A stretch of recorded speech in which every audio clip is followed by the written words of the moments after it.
Hello, hello, hello, everybody. It is Matt, and it is Terrifying Tuesday, and I am back at you with yet another review. Before I roll on to any of that, I want to wish each and every one of you a great morning, evening, dawn, day, or dusk, all that lovely stuff, because life really is too short as is. Do me a really huge favor and like, share, and subscribe. I love seeing your beautiful faces when you are here. I know I'm here an awful lot, but I have an awful lot on my plate to review. And one last little tidbit of information. Check out the description box. I give you a bigger bite of every single movie of every single day. Such as today, I gave you your brief synopsis, your starring cast, your director, runtime of the cut I am watching, along with a link for a trailer and a link for where you can watch this bad boy for free if you decide to. Now, and also one last final thing, if you decide you can help support Matt's Movie Mania and toss me a couple of bucks. Now that I got all that said, mind, and all that out of the way, I am going to roll on to the film of the day. And today's is a very interesting one. It is the latest entry from Justin Adams. It is none other than You're Mine Now. It is a 2024 release. It was just premiered this past Saturday, I believe is what night it was. I watched it, but I can't remember if it was Saturday or Sunday. I think it was Saturday. But either way, it's now freshly available for you there to watch on YouTube. It runs at a smooth 36 minutes. It's not too long, not too short. It doesn't overstay its welcome. It's a very interesting story. Now, what exactly is it about? Well, it's about a woman who is a local author, and she starts receiving these weird notes that are basically poems, love poems that are not good intentions type of poems. All the while, there is a man walking around in a black suit, red scarf, a white mask with a little heart painted below the eye, and he is running around shooting people with bow and arrows. He is hooking people with a meat hook. He even smacks a girl upside her head a number of times with a stiletto heel. So it's got a wide variety of things going on in this movie. The killer is cool looking. I liked the killer. For the budget that Justin had, I feel like he did a very good job. This is the ultimate in DIY horror at its finest. Do it yourself. I am a huge fan of that style because I don't believe every movie needs to be made with $100 million. I mean, there's movies that can be made with $50. There's movies that can be made with $100. And there's movies that can be made with $1,000.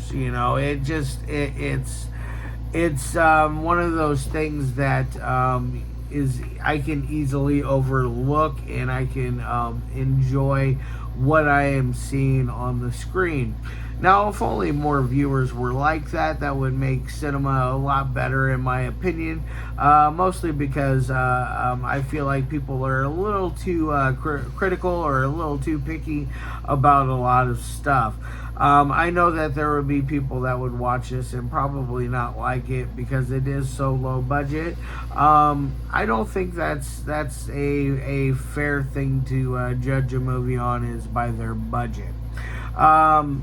Now, as far as the rest of the movie goes, it stays at a nice, steady, even pace.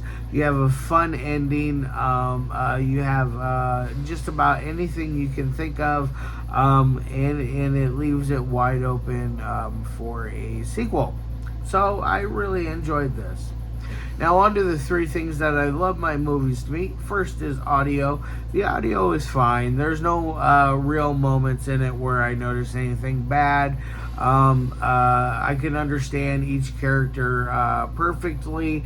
There's no outside interference, no background static. I thought they did a good job. You know, I mean, considering with the equipment that they have, I feel like they did a fantastic job. So I'm going to give it an A on that end. Now on to the dialogue. The dialogue gets a little silly in places, but I feel like it works. In the silly places, it's just the poems. The poems are kind of funny, you know, like they leave a little tidbit at the end, like "I'm right behind you," you know, one of those kind of things. And the killer, blah blah blah, is there behind you with saran wrap and decides to choke you the shit out, you know. It's got some fun moments in it. So I'm gonna give it an A on dialogue. I feel like it works good enough. There's no places where I said why did they say this, or you know, that made no sense, you know. It's very coherent, if you get what I'm saying there. Now on to the third thing, which is editing. The editing is fine in this. It keeps a forward momentum. It keeps a nice steady pace. It never once got me bored, and it never really makes me feel like I'm watching something dull or gets repetitive or anything in that nature. So I'm going to give it an A there. Now on to its final score of 1 through 5. It's going to be a 4 out of 5. It could be a little better. It could be a little worse.